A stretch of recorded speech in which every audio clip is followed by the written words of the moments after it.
رمضان کا اصل میں جو پروگرام ہے، میں پہلے ذرا تمہید نرس کر دوں، یہ ہم صرف واقف ہیں روزہ دن کا اور رات کو 1 گھنٹے کی تراویح. یہ بہت بڑا مغالطہ ہے، بہت بڑا مغالطہ ہے، بہت بڑا مغالطہ ہے. روز اصل میں رمضان کا پروگرام کیا ہے؟ دن بھر کا روزہ اور رات کے اکثر حصے کو قرآن کے ساتھ لے کر جاگنا.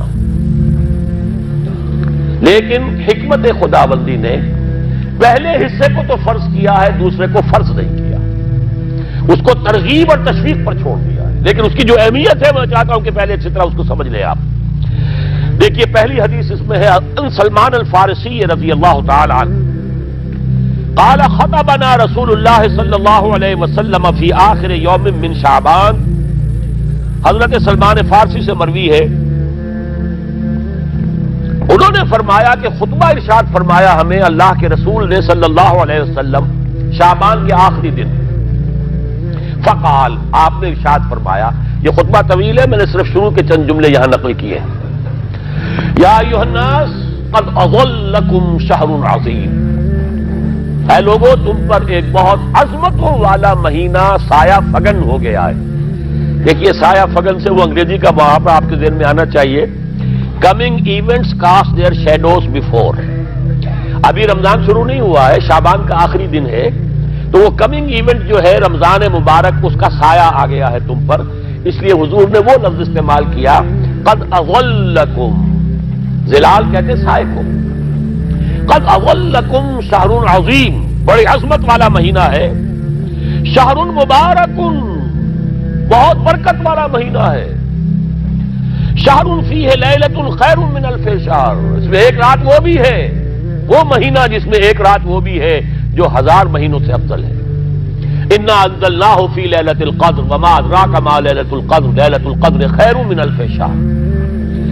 اب جو اگلے 2 جملے ہیں وہ نوٹ کیجئے.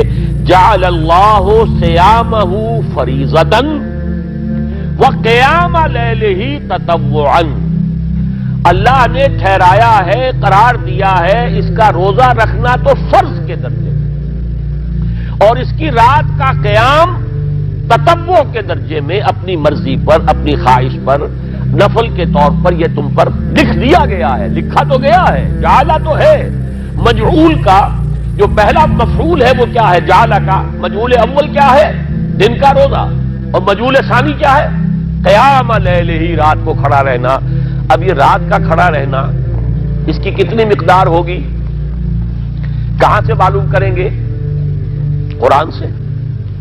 جب یہ لفظ آیا ہے سورہ مزمل میں، یا ایھا المزمل قم اللیل الا قلیلا نصفہ او انقص منہ قلیلا او زد علیہ ورتل القرآن ترتیلا، یہ معنی ہے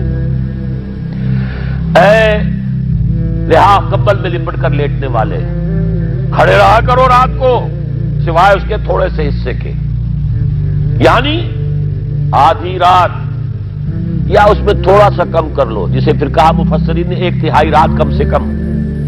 اور زد علیہ، یا آدھی پر بھی کچھ زیادہ کرو، یہ 2/3 رات ہو گیا. ورتل القرآن ترتیلا، اور قرآن کو اتارا کرو تھوڑا تھوڑا تھوڑا. یہ ترتیل، تفعیل، تنزیل. جیسے قرآن تھوڑا تھوڑا محمد پر نازل ہوا صلی اللہ علیہ وسلم، ایسے ہی تھوڑا تھوڑا تھوڑا قرآن اپنے اندر اتارو. ہیمر اٹ ڈاؤن، اپنے ذہنوں میں اتارو، اپنے قلب میں اتارو. اس کے لیے رات کو کھڑے رہو. اور قیام اللیل کم سے کم 1/3 شب کے اوپر اطلاق ہوگا، اس سے کم پر تو اطلاق ہے ہی نہیں. اگلی حدیث پڑھیے. اور یہ ہے جو عام طور پر ہر مسجد میں بھی آج کل خوب یہ گونج رہی ہوگی، حدیث بیان ہوتی ہے، اس لیے کہ بخاری اور مسلم دونوں میں موجود ہے، متفق علیہ روایت ہے. اس سے اونچا تو درجہ سند کے اعتبار سے تو حدیث کا کوئی اور درجہ اس سے اونچا ہے نہیں.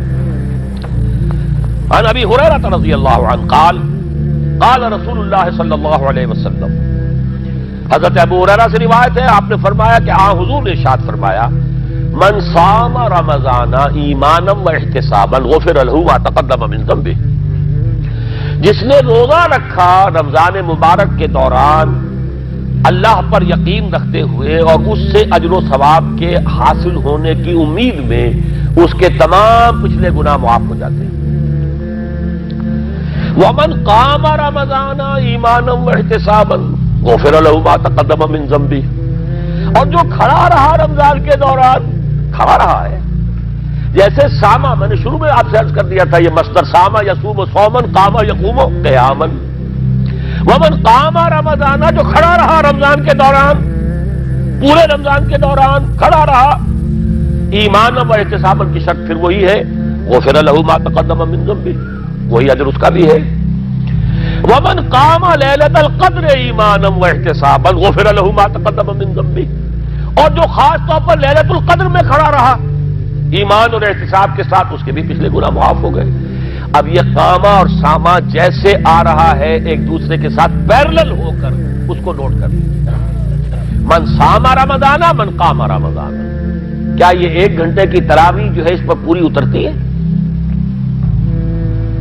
کہ نسبت خاک رہا با عالم پاک، کوئی اس میں ریشو پروپورشن جڑتی نہیں۔ اگلی حدیث بھی پڑھ لیجیے، یہ وہی آگے عبداللہ ابن عمرو بن العاص رضی اللہ تعالی عنہما، جن کے بارے میں میں نے عرض کیا تھا، بہت ہی زاہد منش، بڑے عابد، ہر روز روزہ اور پوری رات نماز پڑھتے تھے، وہ راوی ہیں اس کے۔ عن عبداللہ ابن عمرو رضی اللہ عنہما ان رسول اللہ صلی اللہ علیہ وسلم قال الصیام والقرآن یشفعان للعبد، روزہ اور قرآن دونوں بندے کے حق میں شفاعت کریں گے۔ یقول الصیام، روزہ یہ کہے گا، اے رب، اے پروردگار، انی منعتہ الطعام والشہوات بالنہار، میں نے تیرے اس بندے کو روکے رکھا کھانے پینے سے اور شہوت سے دن کے وقت، فشفینی فی، میری وجہ سے روکا رہا، یہ کھانے کو اچھے سے اچھے جو ہے وہ موجود تھے کھانے، اور پینے کے لیے اعلیٰ سے اعلیٰ مشروب تھے، یہ رکا رہا میری وجہ سے کہ روزہ رکھا ہوا تھا، اور جیسا میں نے کہا منکوحہ بیوی موجود تھی لیکن رکا رہا، تھامے رکھا اس نے اپنے آپ کو میری وجہ سے، تو میری شفاعت اس کے حق میں قبول فرما۔ وَيَقُولُ الْقُرْآنُ، اور قرآن یہ کہے گا، مَنَعْتُهُ النَّوْمَ بِاللَّيْلِ، میں نے اسے روکا رکھا رات کو سونے سے، فَشَفِّعْنِي فِيهِ، تو پروردگار میری شفاعت اس کے حق میں قبول فرما، فَيُشَفَّعَانِ، تو ان دونوں کی شفاعت قبول کی جائے گی۔ سوال یہ ہے کہ کیا روزہ 1 گھنٹے کا یا 2 گھنٹے کا ہے؟ تو یہ قیام جو ہے یہ 1 گھنٹے کا کیسے ہو گیا؟ تو میں نے پہلے کوسچن مارک آپ کے ذہن میں کھڑا کر دیا، اب جواب سنیے اس کا۔ جواب یہ ہے کہ اس کو اللہ تعالیٰ کی حکمت یہ تھی کہ اسے فرض نہ کیا جائے، اس کو معلوم ہے، عَلِمَ أَنَّ سَيَكُونُ مِنكُم مَّرْضَىٰ وَآخَرُونَ يَضْرِبُونَ فِي الْأَرْضِ يَبْتَغُونَ مِن فَضْلِ اللَّهِ وَآخَرُونَ، اللہ کے علم میں ہے، میرے کچھ بندے ہوں گے بیچارے غریب مزدور، دن بھر مشقت کریں گے، محنت کریں گے، وہ روزہ ہی رکھ لیں، بہت بڑی بات ہے، بہت بڑی بات ہے۔ رات بھر کا قیام کیسے کریں گے؟ 2/3 رات کیسے کھڑے رہیں گے؟ آدھی شب کیسے ممکن ہے؟ لہذا فرض نہیں کیا، حضور نے بھی فرض نہیں کیا، نہ اس کو آپ نے لازم کیا، نہ اس کے لیے وہ زوردار جو لوگوں سے کہا کہ ضرور پڑھو، چھوڑ دیا پڑھو، اور سب لوگ پڑھتے تھے اپنے طور پر۔